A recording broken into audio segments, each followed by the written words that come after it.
seres que as pessoas se veem através do testemunho e da vida deles. Que o Senhor abençoe cada um, prepare nossos corações e as nossas mentes para ouvir a Tua palavra. Em nome de Cristo Jesus. Amém. Cristo Jesus. Eu não ia cair em cima não, mas eu estou de salta e eu me sinto tão menor se eu descer. A mensagem de hoje fala sobre o amor vivo. Que amor vivo é esse? Como eu não estava preparada, eu vou ler e ao decorrer da leitura a gente vai aprendendo junto, ok? Você já se perguntou qual seria o fato principal que torna a religião cristã diferente das demais? Seria o nascimento virginal de Jesus? Seriam, por acaso, os ensinos de Jesus sobre uma vida eterna, no amor? Seria a força transformadora no seu livro sagrado? Na verdade, o fato mais significativo que separa o cristianismo de todas as outras religiões é a ressurreição de Cristo. E eu convido a igreja para abrir a Bíblia lá em João 11:25, que fala sobre essa diferença da religião cristã sobre todas as outras. É isso que está aí, em João 11:25, que difere a religião cristã de todas as outras.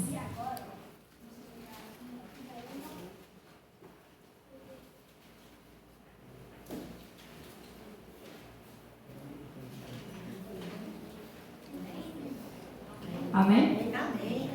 Diz o seguinte, João 11:25. Disse-lhe Jesus: Eu sou a ressurreição e a vida. Aquele que crê em mim, ainda que morra, viverá. Amém? Amém. A ressurreição, a vida de Cristo, é isso que nos difere de todas as outras religiões. É sabermos que temos um Deus que morreu e ressuscitou por cada um de nós.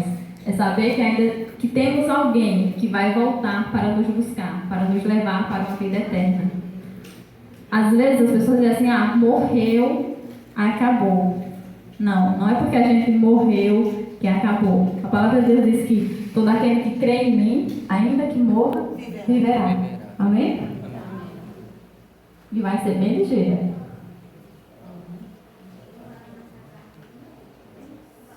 O amor vivo. Que amor vivo é esse? É o amor que perdoa. É um amor que vai além de nós mesmos. Eu preguei aqui domingo sobre o amor na cruz, que era o principal foco, acho que era o início desse sermonário. E era o amor na cruz, um amor que morreu por cada um de nós. Era o amor de Cristo na cruz. Se ele não tivesse morrido por nós, nós não teríamos um motivo para prosseguir, querer viver, ter uma vida eterna. E o amor de Cristo também é esse amor que perdoa. E ele nos ensina todos os dias a ter esse amor com nós mesmos. Um amor que perdoa o nosso próximo. Assim como ele nos perdoa, ele espera que nós perdoamos aquele que está ao nosso lado.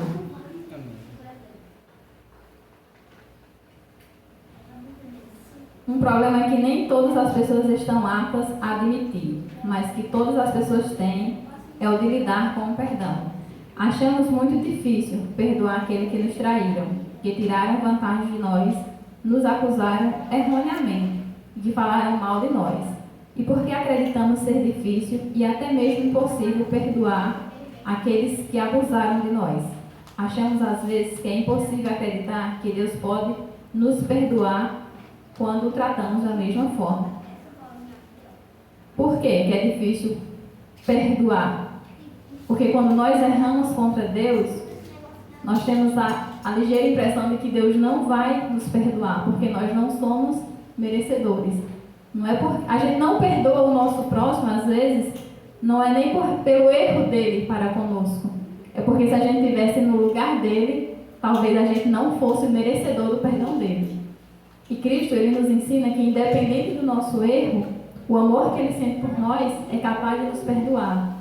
E como ele diz dentro de toda a sua palavra, que o amor é o principal.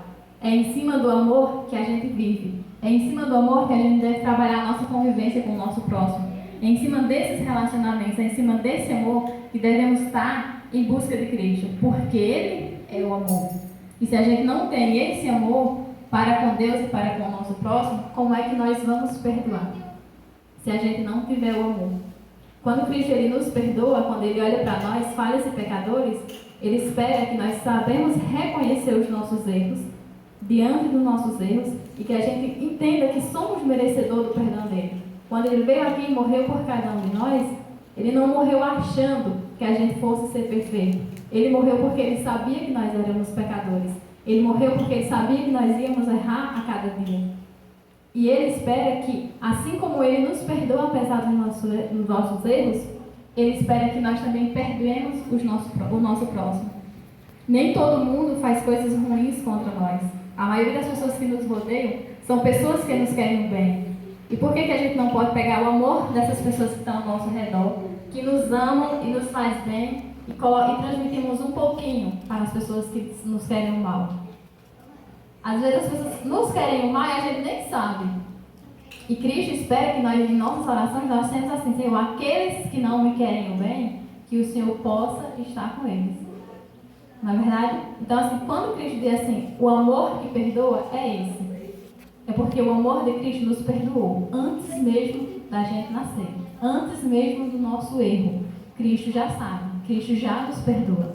E como eu disse domingo, o único pecado e o único erro que não tem perdão é aquele que não é confessado, é aquele que não é pedido perdão. Cristo não pode te perdoar de uma coisa que tu não se arrependeu. Então, o amor de Cristo é isso. Ele nos perdoa em qualquer situação, do maior ao menor dos pecados. Embora a gente não veja, Cristo não veja o pecado como maior ou menor, mas nós, como seres humanos e uma mente super limitada, a gente difere um pecado grande de um pecado pequeno, não é verdade? Mas para Cristo não. Ele nos perdoa independente do nosso pecado. Amém?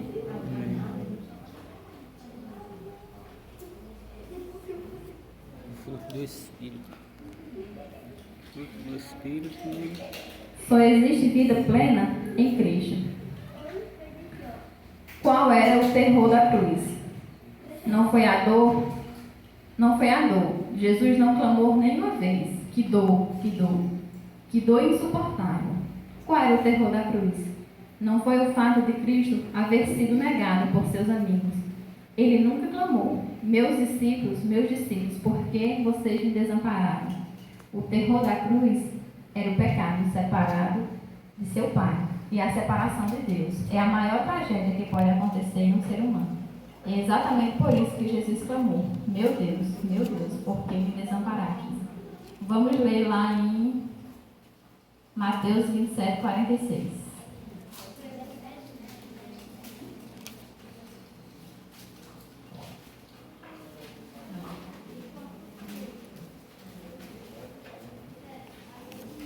Mateus 24. Mas ela disse que foi 27, né? Mateus 27 ela falou, né? 46. Mas tem Mateus só 24. Não tem mais, deixa eu ver. Ah não, tem. Tá certo. Mateus 27, 40 e... Amém? Amém. Lá diz o seguinte: por volta das 3 horas da tarde, Jesus bradou em voz alta: Eloi, Eloi é isso? Eloi, Eloi. Lama sabachthani. Eu não sei mais. Lama sabachthani. Isso, daí, ó. Isso. O que significa? Meu Deus, por que me abandonaste? Esse foi o momento em que Jesus foi crucificado. E eu falei sobre isso domingo passado. Quem estava aqui lembra que eu disse que o porquê que Jesus disse isso. Foi porque foi o momento em que a Trindade se separou. Pai, Filho e Espírito Santo. O Espírito Santo não aceita o pecado. Então, os três juntos, quando Jesus recebeu todo o pecado da humanidade, o Pai e o Espírito Santo se retiraram para que ele fosse, de fato, levado todos os nossos pecados. Então, foi por isso que Jesus disse: Pai, por que me desamparaste? Foi no momento em que ele se separou do Pai e do Espírito e ficou apenas o Filho com a carga de todos os nossos pecados. Quando diz que Jesus não reclamou sobre a dor, é porque a dor era suportável. Quando ele não reclamou de ter sido negado pelos seus discípulos, é porque ele sabia que muitos dos seus filhos também o abandonariam. E muitos hoje aqui o abandonam, muitos não o seguem. Mas quando ele recebeu o peso de todos os pecados da humanidade, ele teve que se separar do Pai e do Espírito Santo. Então, nesse momento, ele sentiu o peso de todos os nossos pecados.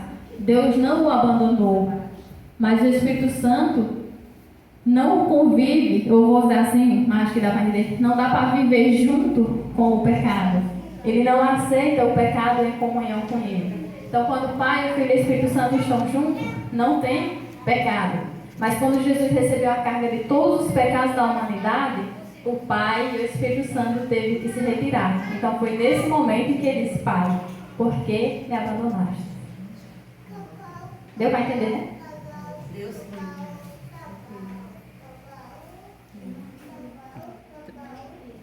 E é por isso que diz: só existe vida plena em Cristo. Temos que ter os três em nossa vida para que a gente tenha certeza da plenitude dessa vida em Cristo. O amor que se importa. Todos nós temos ofendido ou falhado em ajudar alguém. E podemos ainda ser mais insensíveis. Quanto tempo faz que você não dá atenção para sua mãe? Vixe, porque tem essa pergunta, hein? Por que será, hein? Será que tem que... Todos enfrentamos o problema da desconsideração. Mas quando Jesus mora em nós, seremos prova de que o amor que Ele nos demonstra é real e ativo. Não sei se alguém que não é mãe pode verdadeiramente entender o horror da cruz para Maria. A agonia de Maria era a agonia de uma mãe. Maria estava em completo desespero, enquanto via Jesus sobre a cruz, Seu coração sangrava com os ferimentos de Jesus. Mas Jesus teve consideração com ela e foi amável. Mesmo em agonia, desespero e frustração, Jesus foi amável. Você pode pensar que seria mais atencioso se não fosse tão ocupado? Quem esteve mais ocupado do que Jesus? Quem esteve mais ocupado do que Jesus na cruz? Mas mesmo assim, ele foi atencioso e se importou. Jesus sabia que o coração de Maria, que o coração de mais alguém estava partido, e ele se importou e cuidou. Jesus também teve tempo para se lembrar de seu amigo João, o discípulo a quem ele amava. E naquela hora, Jesus, o grande doador, entregou sua mãe a João e João a sua mãe. Ela tinha um filho e agora teria João. João tinha um melhor amigo e agora teria a sua mãe. Quando tivermos um problema da falta de atenção, de carinho e amor, se Jesus mora em nós, então seremos atenciosos e cuidadosos. O amor que se importa. Apesar de Jesus estar passando por todo aquele processo, ele deixou a sua mãe para o seu melhor amigo e deixou o seu melhor amigo para a sua mãe, para que um pudesse suprir ao outro. Será que quando a gente está passando por momentos difíceis a gente lembra, será que a nossa mãe está preocupada ou não? Então, esse amor que cuida, esse amor que se importa, é esse amor de Cristo. É isso que Ele espera de nós. E quando fala de mãe, é claro que é fácil um filho cuidar de uma mãe. Mas Jesus, Ele espera além disso. Ele espera que nós possamos cuidar e se importar com outras pessoas, que vai além da nossa família, que vai além dos nossos amigos. Quando ele deixou o exemplo de que João e Maria, um cuidaria do outro, foi só para entender que a nossa principal função é amar e cuidar dos nossos.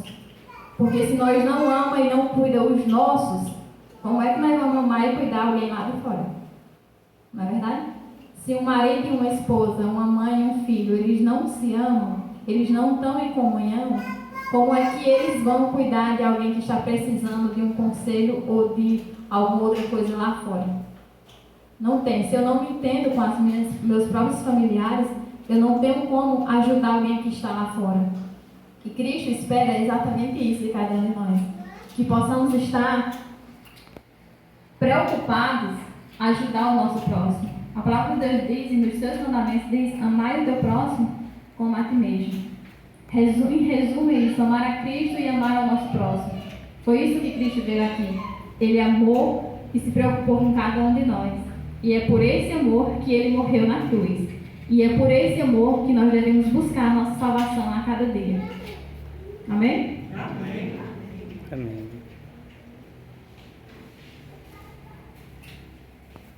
Um amor perseverante. Quando Jesus tomou o vinagre, disse, está consumado, e inclinando a cabeça, rendeu o Espírito. Está lá em João 19:30. As palavras finais da vida de Jesus são estas. Está consumado. Através da morte de Cristo, Deus cumpriu sua promessa. Ele concluiu seu plano de oferecer resgate à raça humana. O que Jesus começa, Ele termina. Não é confortante saber o que Jesus começou em você? Ele planeja terminar. Você pode até às vezes desistir de tentar, mas Jesus não desistiu de você. Amém? Amém. Tudo aquilo que Jesus um dia iniciou, Ele quer terminar na vida de cada um de nós. E apesar de às vezes a gente se afastar do amor e dos cuidados de Cristo, Ele nunca desiste de nós. Ele está sempre perseverando para conosco.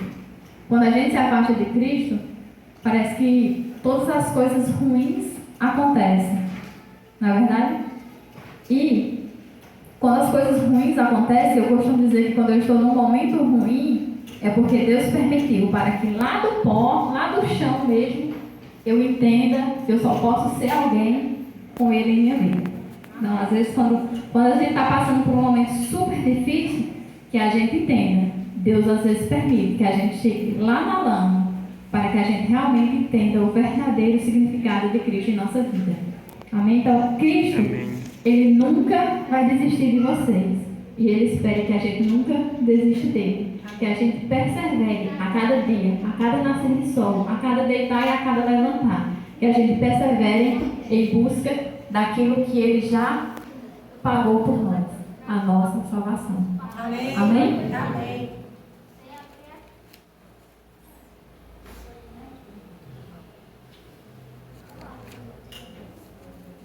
Pergunte a Cristo o que Ele quer que você faça. Quando se deparar com um problema prático do dia a dia, estabeleça um padrão de sua vida. Perguntar a Jesus o que devo fazer. Esteja preparado para fazer o que Ele pede. Muitas vezes, nunca verão uma tumba vazia, mas verão sua vida. E eles devem saber, e elas devem saber, com certeza, que Jesus vive, porque o amor de Jesus vive em você. Amém? Então, que a gente possa ter esse padrão. E quando a gente achar que tem algo errado, que a gente vá a Cristo, busque Cristo e peça sabedoria a Ele para saber o que fazer. E que, principalmente, a gente peça para que Ele faça com que o nosso coração aceite o que Ele realmente quer fazer. Porque muitas vezes eu quero que Cristo trabalhe na minha vida.